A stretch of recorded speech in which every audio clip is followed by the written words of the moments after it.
everybody, this is Mateo, and I finally got some balls on Let's Play Pokemon Crystal.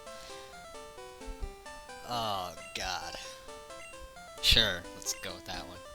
Either way, this guy could give you a tutorial on how to catch Pokemon. Luckily, they give you the option to skip it for once and the only time. And speaking of catching Pokemon, here's one right here. Sentret. Great. So, basically to catch a Pokemon, I'm going to put this really simply because you probably already know and I won't spend much time on it. You want to weaken it as much as possible, get it down to red if possible, although anything would be acceptable. And don't go into the Pokemon menu, go into the actual pack menu, go to your ball bag,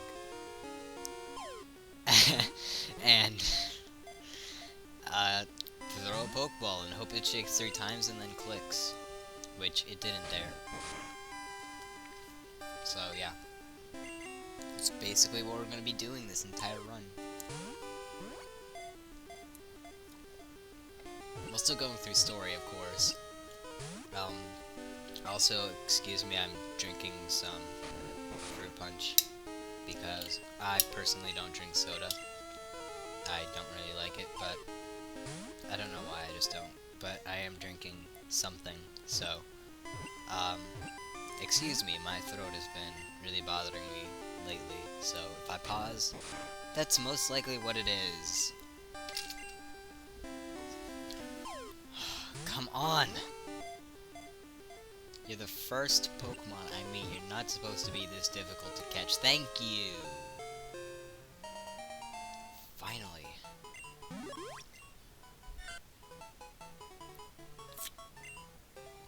Is this out of sync?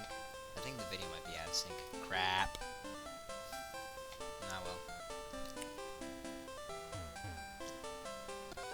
Oh yeah, it's out of sync. We're gonna cut that one out because it was another Sentret. Cutting that one out because it's a third Sentret. Fantastic. Oh my god, this is so out of sync. Luckily I recorded it in segments, otherwise it would be way out of sync towards the end. Hopefully this is the only time that happens. Sometimes I would forget, but then I like go back and actually sync them up. Because with this recorder, it records them just fine, but it's all laggy and stuff and out of sync.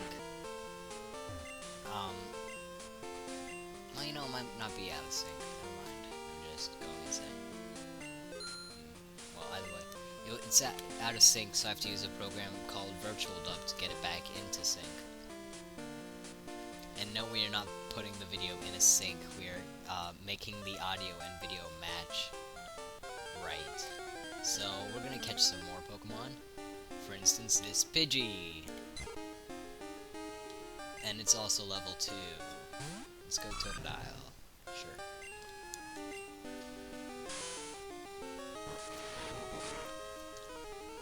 So yeah, we could probably hit Pidgey with another attack, but not with Rage since it's more powerful. A Scratch might have worked, but I bought a whole bunch of Pokeballs, so let's just try it. Plus, Pidgey is one of the easiest Pokemon to catch in the game. And thank you for proving me wrong, Mr. Pidgey. Yes, it's Mr. Pidgey. Come on. Come on. I thought I had it that time. Okay, this is post-commentary, explaining more stuff. But this was recorded so far in advance that I have completely forgotten what happens these first couple of parts.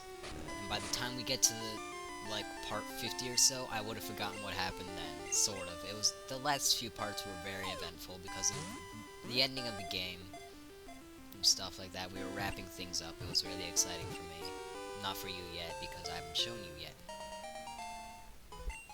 Either way. So, we were able to hit Pidgey again, catch it. And now I'm gonna go looking around for some more Pokemon. Nope. I think we have one this time. Hoppip. Grass flying type, and if you ask me, total crap. It doesn't learn an actual attacking move for a very long time. So it can't battle with itself. Right now it only knows Splash. And then it learns, Synthesis. And I think Cotton Spore or something like that. So it's a very useless Pokemon if you ask me. Very difficult to actually level up and evolve. Because it can't fight for itself, it's always getting half experience. Which is fine the first couple times when you're just starting and everything's higher level than it. But, still. I think, are the Pokeballs changing color to what type the Pokemon is? I'll check that the next time we catch a Pokemon. And if I do ever just cut to when I find a new Pokemon, I'll put a little subtitle somewhere on the video showing where you can get it and when. But, yeah. So we now have a Sentret, a Pidgey, and a Hoppip along with our Totodile. And we also got Cyndaquil and Chikorita in the other two games. So this is a Caterpie found in Route 30. That's the one north of Cherry Grove Town, was it? The one that's to the left of New Bark Town. And we can also find Weedles here, which is what I'll get next. Now, what you can do to get Chikorita and Cyndaquil in your game early is evolve Caterpie and Weedle, because they evolve at very low levels, being level 7 and then again at level 10. Just trade them over, because they're easy to evolve, and then you won't have to worry about catching another one, because you would have already gotten the dex entries for them, and you don't need them anymore. So yeah, we have a Caterpie now. And oops, I don't want to nickname any Pokemon. So, Weedle also found in Route 30, and as you can see, I was training up my Hoppip a bit. He grew 2 levels, and Totodile was back in the game. He grew a level too. And I'm gonna get poisoned, aren't I? Oh, called it! I get poisoned so often, and I didn't buy a single antidote.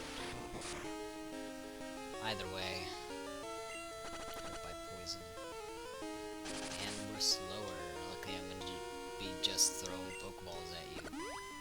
And we just wasted a berry. Yeah, I can't really hurt it anymore without killing it unless I'm willing to throw out a weaker Pokemon, which I'm really not. So, yeah.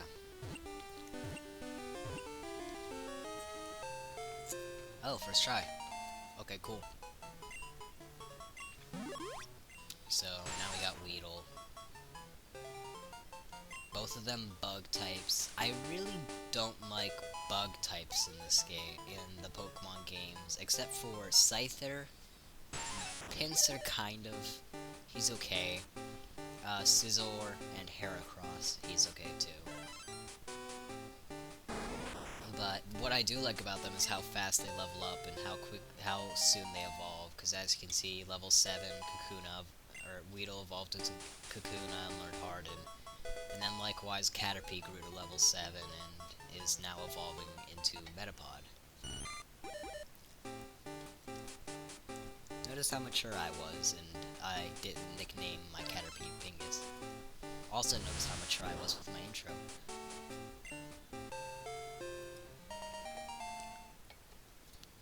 And Metapod also learned Harden. And then Kakuna grew to level 10. Which means it evolves again.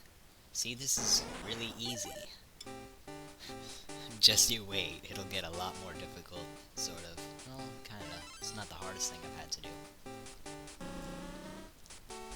So, now we got ourselves a Beedrill, which is nice. Fully evolved Pokemon already, although it is kinda crap, but it's okay. Butterfree might actually be helpful to afflict status ailments and do weaker damage to Pokemon, lower level Pokemon. Because if you level it up pretty soon from level 10 when it evolves, it'll learn Stun Spore, Poison Powder, and Sleep Powder. I think it learns all three of those. Well, I'm not too sure about Poison Powder. But I'm not going to use it. Also, at Route 30 at nighttime, you can find this Hoot Hoot, which is the early flying Pokemon of this generation. Pidgey was the early flying Pokemon of the last generation, so is Spearow, kind of. It was a little later, but still. Bleh. I had to burp. It didn't come out.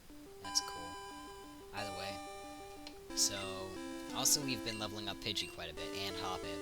Now they're all level 10 or 11. So, that's good. Again, my team for now is just going to be comprised of Pokemon that I need to evolve to mix it up a little, but soon, well, not soon, but a while from now, I will have an actual team set up. Basically Pokemon I like. Also at Route 30 we can find Spinarak, another bug type, but it evolves at a later level, 23 or so, somewhere in the early 20s. But it still levels up pretty fast, although I don't recommend grinding it up at this moment. Oh, nice, critical hit. We're also training up Hoot Hoot. We got a level or two.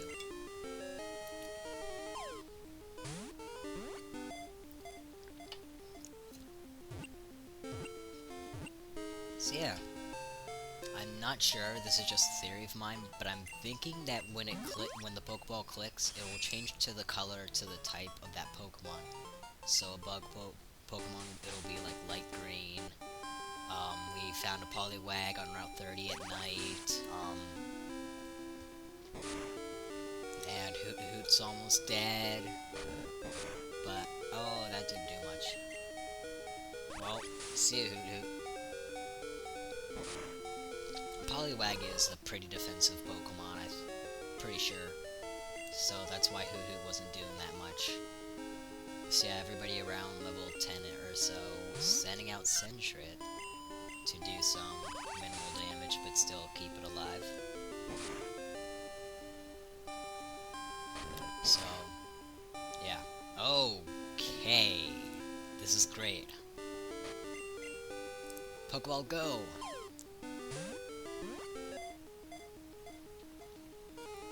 Well, you know, obviously if I didn't catch the Pokemon, I wouldn't have recorded it, and I would have just cut it. But, whatever. So you basically kind of know that I'm gonna catch it, but I still have to show it to assure you guys that I caught it. Route 29 at night, that's the one going from New Bark Town to the town that's left of it, which I'm pretty sure is Cherry Grove City. And Hoot Hoot's gained a couple levels. One is a couple. And yeah. Stop saying and yeah. That's what I say when I don't know what to say anymore, especially when I'm doing these things. Another Pokeball, Rattata evolves the mid-20s, so it's not recommended to grind it up here. Hoot Hoot evolves at level 20, so not recommended to grind it here. Hoppip at like 18 and then again at 26 or so, not recommended. Spinarak mid-20s, not recommended. What else did I catch? Pidgey at 18 and then again at 36. Zubat is here, Route 30 at night. I found this one by accident, I think. No wait, no I didn't. I did it on purpose. Of course! I of course meant to find Zubat. Not an accident or anything. I was planning this all along. But, yeah. I'm getting really lucky with these Pokeball throws after Sentret. I mean, Sentret took like 3 of them, and then all of them have only taken 1. Which is nice, because I only bought 18, because that's all that my allowance will allow.